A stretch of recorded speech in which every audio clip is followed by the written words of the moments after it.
happening, gamers? This is Bradley, and today we're going to be running through some Nintendo news. So first up is that if you've ever played the original A Link to the Past, then you know about the light and dark world mechanic where you're able to jump between the two worlds, solve puzzles, and get to different dungeons. And we also know that there's an upcoming 3D Zelda game that is set in the same game world as A Link to the Past.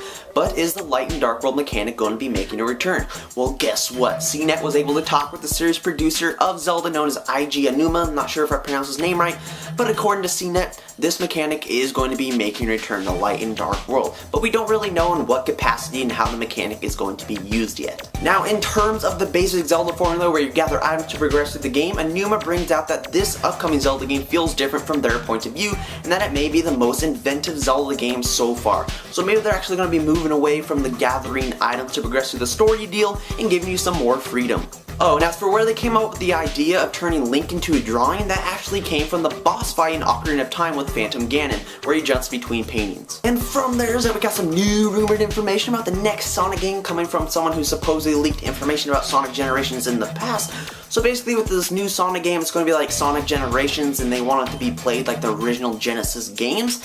Now, Sonic, Tails, Knuckles, Amy, and Eggman will be making a return in this game, and each character will be able to access different areas that the other characters can't, and it's going to be coming to the Wii U and 3DS in November of 2013, while the 3DS game will not be handled by DIMS. If you want to check out some more rumored information about this Sonic game, there will be a link in the description below. Now, Shinin Multimedia has confirmed that the upcoming 3DS eShop game, Jet Rocket 2: The Wrath of Taikai, has been delayed until the third quarter of 2013. So with this extra time, they're going to be adding in some real 3D levels that will be reminiscent of what the original WiiWare game had. So this image right here shows off what one of the 3D levels will look like, so I guess it will feel like a 3D platformer.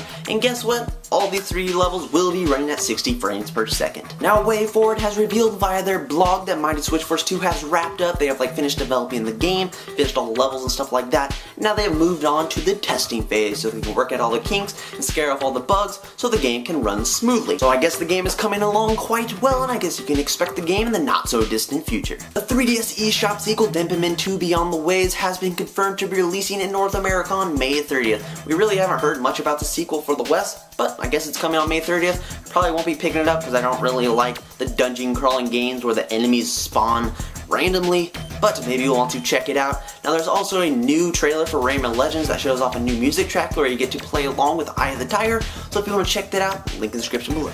But that will wrap up this video, and you can stay tuned for a new episode of Craziest Nintendo Stuff this week that will be centered around the Metroid series. You can also check out the GamingPixelShow.com for some 3DS and Wii U news, but I'll talk to you later in the next video, guys. Bye!